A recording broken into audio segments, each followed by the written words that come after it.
Olá, boa noite. Boa noite, seja bem-vindo ao Rede TV News. Uma operação da Polícia Federal no Rio de Janeiro prendeu 13 pessoas suspeitas de integrar uma quadrilha que vende cigarros ilegalmente e sonega impostos. José Eduardo Cabral, filho do ex-governador Sérgio Cabral, é procurado. Entre os alvos, um sobrenome conhecido. José Eduardo Cabral é filho do ex-governador do Rio de Janeiro, Sérgio Cabral, preso há 6 anos por formação de quadrilha e corrupção, entre outros crimes. O filho do ex-governador é investigado como integrante de uma quadrilha suspeita de fraudar notas fiscais, sonegar impostos e lavar dinheiro fora do país. De acordo com as investigações da Polícia Federal, desde 2019, o grupo seria responsável por um prejuízo de 2 bilhões de reais à União. O esquema envolve a comercialização ilegal de cigarros em todo o território nacional. A Justiça Federal autorizou 27 mandados de prisão preventiva e 50 de busca e apreensão, além de ordens de bloqueio, sequestro e de apreensão de bens avaliados em 300 milhões de reais. A operação, batizada Smoke Free, contou com a participação de 300 policiais, representantes do Ministério Público, Corregedoria da Polícia Militar e agentes do Departamento de Segurança dos Estados Unidos. Entre os presos estão um policial federal, um bombeiro e 7 policiais militares. Eles são considerados o braço armado do esquema. De acordo com as investigações, os policiais faziam uma espécie de segurança paralela. Ao saber que o filho estava sendo procurado pela PF, o ex-governador Sérgio Cabral passou mal e precisou ser atendido na unidade de saúde do Batalhão Especial Prisional da Polícia Militar, em Niterói, na região metropolitana. As investigações começaram em 2020 e foi a partir de uma operação em junho do ano passado que o GAECO, Grupo de Combate ao Crime Organizado do Ministério Público do Rio, e a Receita Federal puderam levantar informações sobre a quadrilha que mantinha o monopólio na venda de cigarros no estado do Rio. A Justiça do Rio de Janeiro decretou a prisão preventiva do ex-vereador Gabriel Monteiro por violência sexual mediante fraude e assédio sexual contra os assessores que trabalhavam para ele. Monteiro está preso desde o último dia 7. Ele é acusado de estuprar uma jovem de 23 anos. A vítima contou que foi forçada a ter relações com o ex-parlamentar, foi agredida e que, apesar dos pedidos, Monteiro se negou a usar preservativo. O ex-senador Romero Jucá, do MDB, foi alvo de uma operação da Polícia Federal que apura supostas fraudes em convênios de prefeituras de Roraima com o governo federal. A PF cumpriu 22 mandados de busca e apreensão em endereços ligados ao ex-senador. Os contratos investigados somam 500 milhões de reais.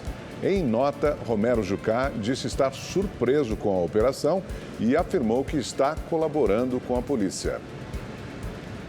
O presidente do Partido Liberal, Valdemar Costa Neto, respondeu aos questionamentos do ministro Alexandre de Moraes sobre o relatório que contesta a confiabilidade de urnas eletrônicas antigas. O repórter Igor Damasceno está ao vivo em Brasília e tem mais detalhes dessa história para a gente. Oi, Igor, boa noite.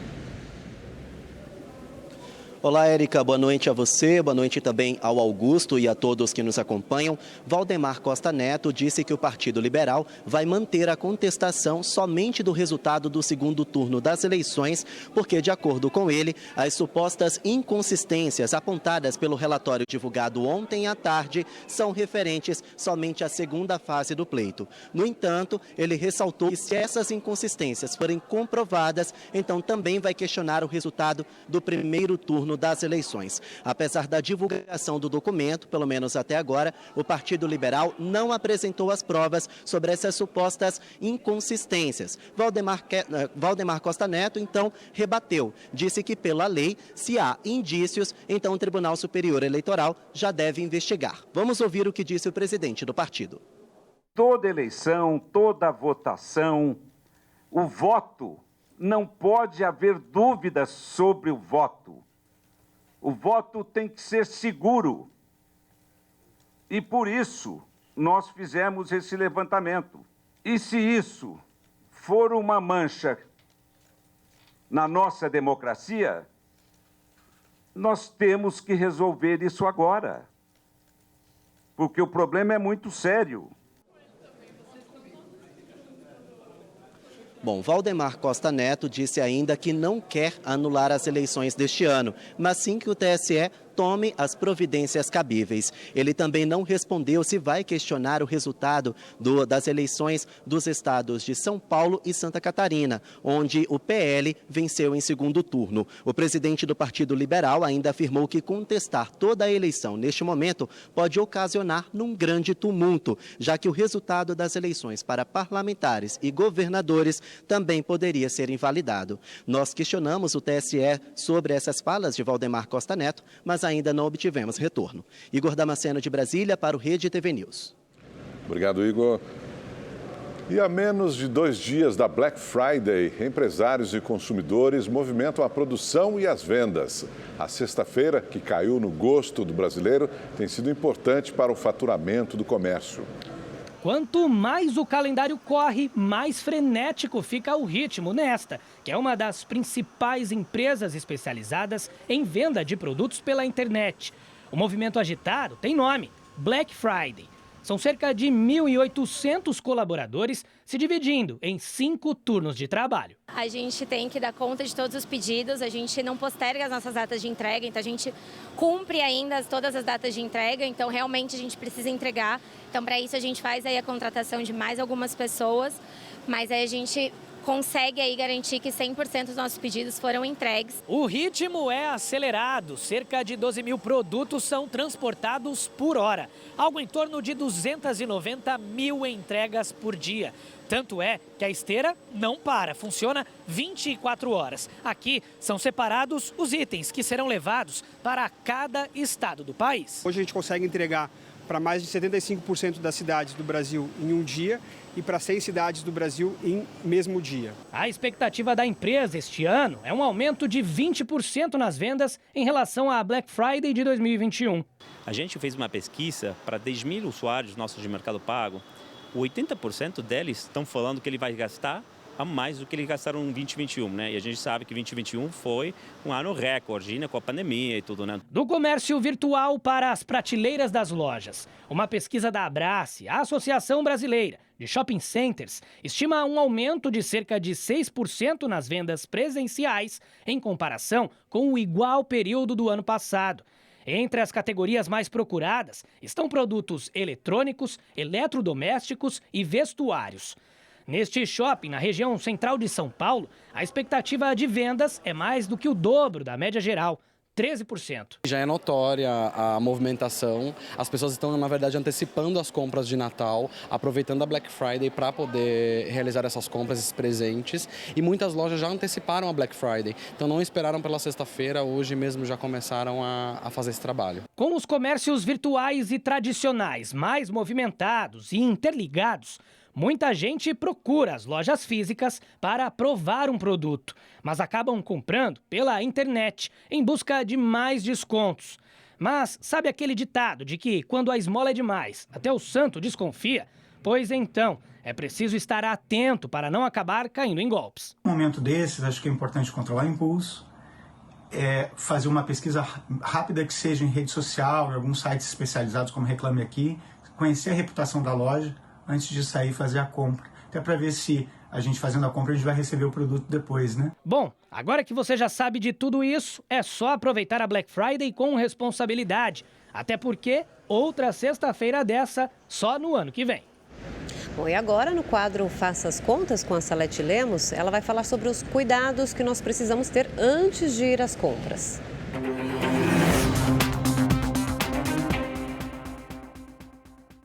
Olá, boa noite a todos. Black Friday ou Black Fraud? Fraude? Difícil dizer, né?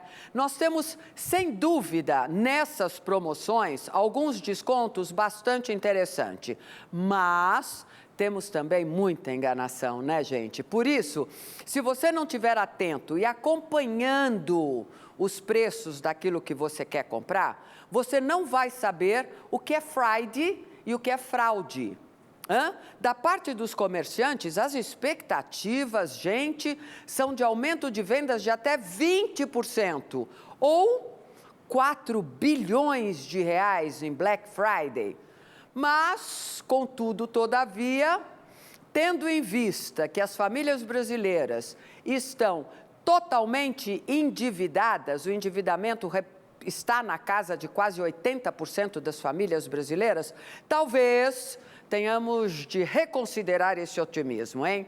E aí vai a primeira dica do Faça as Contas. Antes de sair de casa ou de entrar num site de compra, respire 20 vezes e tenha a lista nas mãos do que você efetivamente precisa. Caso contrário, você vai ser vítima das compras por impulso.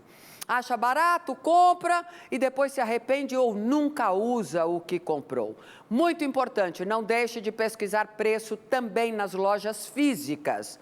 Os preços são diferentes. Na grande maioria das vezes, os preços na internet são ligeiramente menores do que nas lojas físicas. Mas cuidado, cuidado com o endividamento, senhores. E boas compras. Nós voltamos semana que vem. Até lá. Os partidos que apoiam o futuro governo não chegaram a um acordo sobre a chamada PEC da transição e adiaram mais uma vez a apresentação do texto final da proposta. Hoje o dia foi marcado por reuniões. Logo pela manhã, o Grupo de Transição da Saúde recebeu o presidente da Anvisa. Antônio Barra Torres reclamou que a agência tem uma defasagem de quase 1.100 servidores. Os coordenadores do grupo destacaram a necessidade de melhorar a articulação com a agência para adotar medidas que afastem o risco da falta de medicamentos. O desabastecimento hoje é uma realidade, né? A Anvisa tem atuado de maneira muito importante, positiva, mas ela sozinha não consegue resolver os problemas. Então nós vamos ter que aumentar a capacidade de interlocução. O Ministério da Saúde coordenar a partir daí. Mas a principal discussão no grupo de transição ainda é sobre a proposta de emenda constitucional para garantir recursos para o Bolsa Família e outras promessas de campanha. Hoje, o vice-presidente eleito, Geraldo Alckmin, fez mais uma reunião com o núcleo político para tratar do assunto. Os representantes dos partidos não chegaram a um acordo, principalmente sobre por quanto tempo a PEC vai autorizar o rombo no teto de gastos. Nós devemos centrar fogo em aprovar para 1 ano, né? E aí daqui uns dias isso se acomoda tudo, o Lula toma posse, se acomoda e a gente tem condição de pensar no futuro, entendeu? Eu acho que 4 anos não tem condição de aprovar. Um prazo pequeno de 1 ano, nós voltamos com um tema, certo? E vamos ficar com tantas questões fundamentais que o país tem. O que nós temos que dar para o país neste momento é estabilidade política. E 4 anos é um prazo, certo, razoável para dar estabilidade. Sem acordo, os partidos adiaram mais uma vez a apresentação da proposta, que havia sido anunciada para hoje. A presidente do PT minimizou. Eu não vejo que há um problema grave do prazo, porque se tiver um acordo político, né, as casas legislativas sempre foram muito céleres. Em busca desse acordo político, partidos aliados ao futuro governo sinalizam apoio à reeleição do presidente da Câmara, Arthur Lira, do PP. O presidente Arthur é um aliado importantíssimo nessa tramitação. Acho que o passo a passo está sendo dado. Há uma interlocução com o Senado, que é por onde começa, depois nós vamos trazer para a Câmara e o Arthur vai ser fundamental, o presidente Arthur, para tratar dessa aprovação. Bom, e a dificuldade em chegar em um acordo sobre a PEC da transição é tema da rodada de opinião.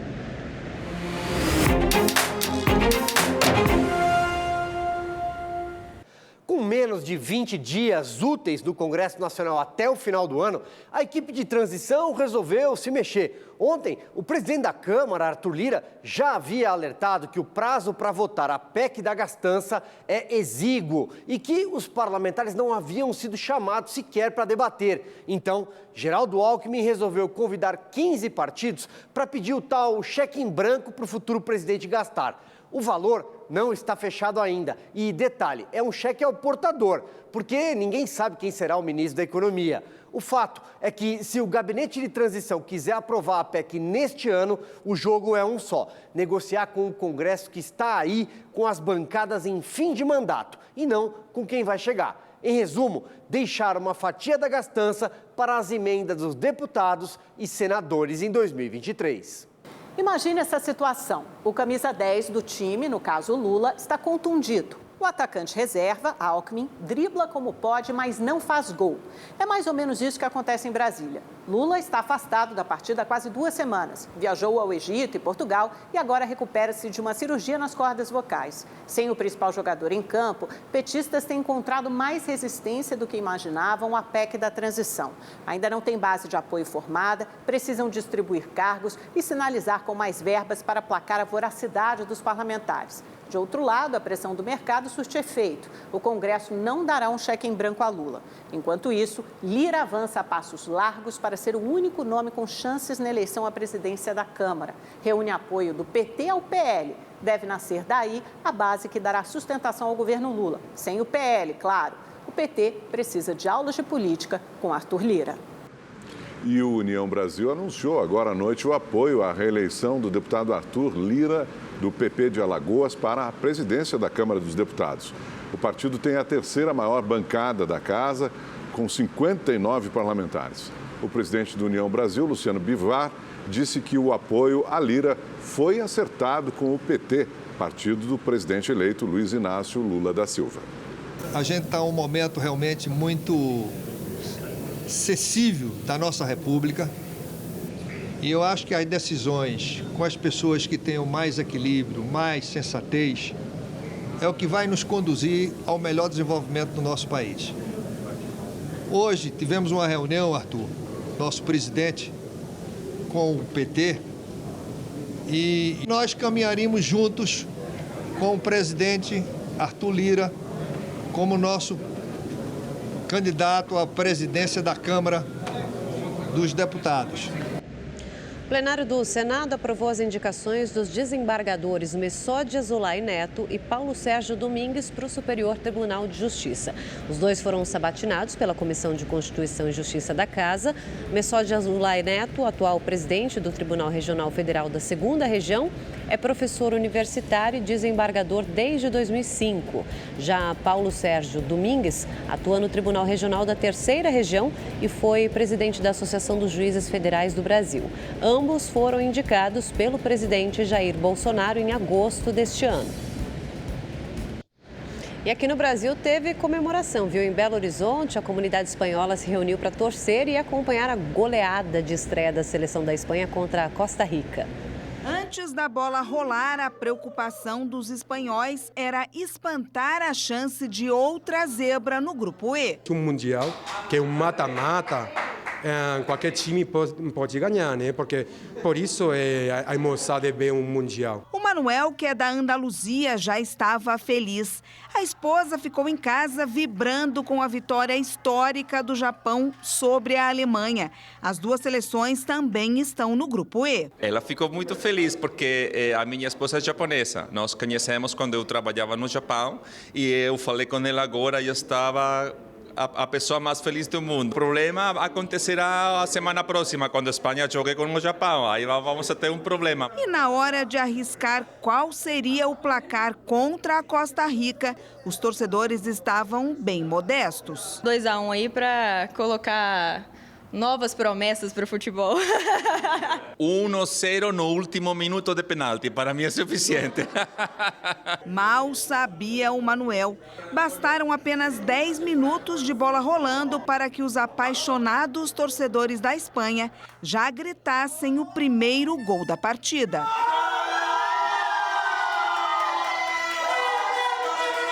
Com 3-0 ainda no primeiro tempo, o encontro virou festa.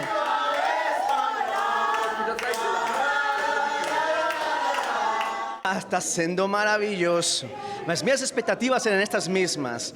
Eu achava que poderíamos ganhar por 4-1. Então, estou no caminho para ganhar esse jogo. O baile ficou completo no segundo tempo, mais 4 gritos de gol. E a maior goleada da Copa até agora, Espanha 7, Costa Rica 0. Foi um sonho.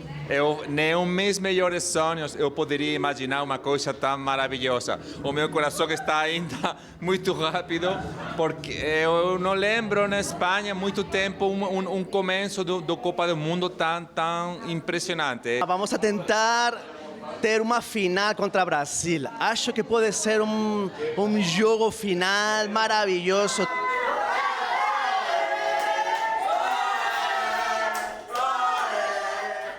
A partir de sexta-feira, o uso de máscara de proteção volta a ser obrigatório em aviões e aeroportos de todo o país. A medida tinha sido suspensa há 3 meses pela Anvisa, mas o órgão decidiu retomar a exigência devido ao aumento de casos de Covid-19 no Brasil. De acordo com um boletim divulgado hoje pela Fiocruz, o número de pessoas com a doença subiu em 15 estados. Um carro com 3 pessoas caiu num córrego na cidade de Mauá durante o temporal que atingiu a Grande São Paulo e atinge ainda desde o início da tarde. Segundo o Corpo de Bombeiros, um homem ficou preso dentro do veículo e morreu. Outras 2 vítimas foram resgatadas com a ajuda de civis e encaminhadas ao hospital. Ainda não há informações sobre o estado de saúde delas. Na capital paulista, forte chuva com pontos de alagamento prejudicou principalmente a zona leste.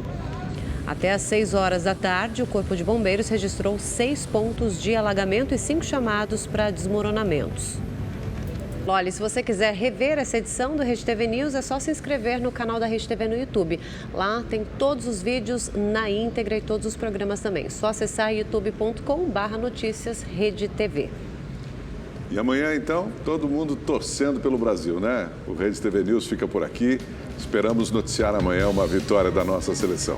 Pois é, boa noite, até amanhã.